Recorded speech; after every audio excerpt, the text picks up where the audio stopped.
Ammu's kitchen YouTube ಚಾನಲ್ಗೆ ಸ್ವಾಗತ. ನಾನು ನಿಮ್ಮ ಪ್ರೀತಿಯ ಅಮೃತ. ವಿಡಿಯೋ ನೋಡಿಬಿಟ್ಟು ಹಾಗೆ ಹೋಗಬೇಡಿ, ಪ್ಲೀಸ್ ಸಬ್ಸ್ಕ್ರೈಬ್ ಮಾಡಿ. ಇವತ್ತು ಉತ್ತರ ಕರ್ನಾಟಕದ ಸ್ಪೆಷಲ್ ಬದನೆಕಾಯಿ ಎಣ್ಗಾಯಿಯನ್ನು ಹೇಗೆ ಮಾಡೋದು ಅಂತ ನೋಡೋಣ ಬನ್ನಿ. ಮೊದಲು ಒಂದು ಮಿಕ್ಸಿ ಜಾರ್ಗೆ ಒಂದು 20 ಪೀಸ್ ಆಗುವಷ್ಟು ಬೆಳ್ಳುಳ್ಳಿ, ಹುರಿದಿಟ್ಕೊಂಡಿರುವಂಥ ಕಡಲೆ ಬೀಜ ಅಂದರೆ ಶೇಂಗಾ ಹಾಕ್ಕೊಳ್ತಿದ್ದೀನಿ, 1 ಕಪ್ ಆಗುವಷ್ಟು.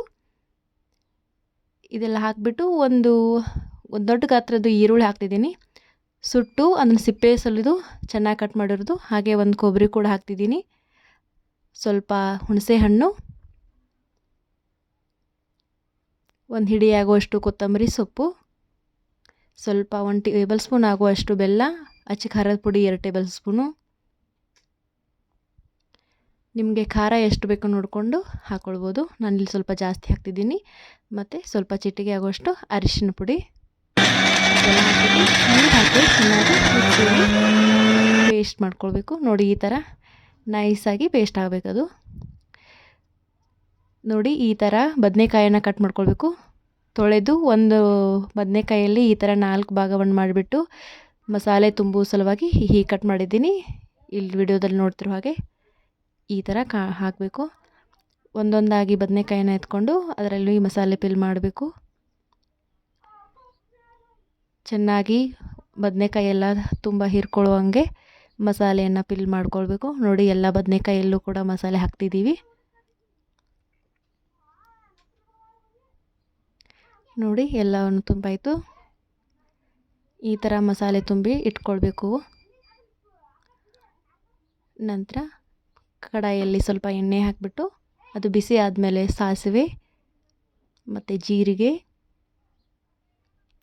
ಹಾಗೆ ಹೆಂಚಿಟ್ಕೊಂಡಿರುವಂಥ ಈರುಳ್ಳಿ, ಕರಿಬೇವು ಹಾಕಿಬಿಟ್ಟು ಚೆನ್ನಾಗಿ ಫ್ರೈ ಮಾಡ್ಕೊಳ್ಬೇಕು.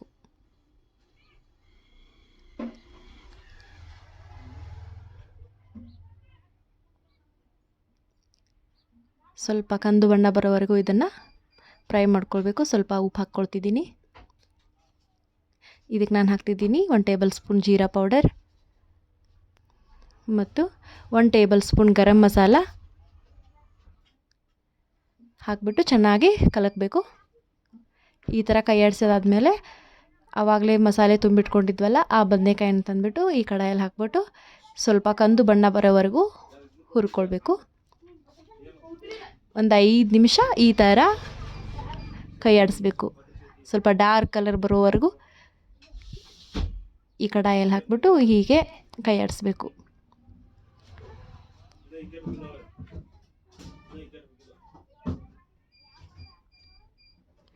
ನಂತರ ಇದಕ್ಕೆ ನಾನು ಹಾಕ್ತಿದ್ದೀನಿ 1 ಟೇಬಲ್ ಸ್ಪೂನ್ ಆಗುವಷ್ಟು ಖಾರ,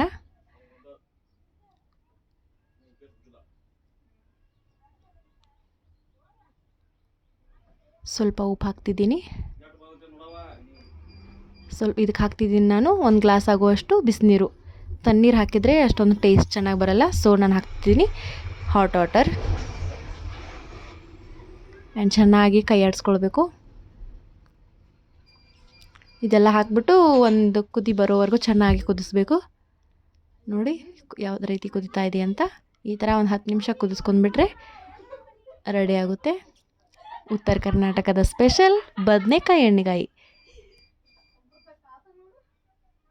ನೋಡಿ, ಹೀಗೆ ಫೈನಲ್ ಟಚ್ ಬರುತ್ತೆ. ಇದಕ್ಕೆ ನಾನು ಗಾರ್ನಿಷ್ಗೆ ಅಂತ ಕೊತ್ತಂಬರಿ ಸೊಪ್ಪು ಹಾಕ್ತಿದ್ದೀನಿ.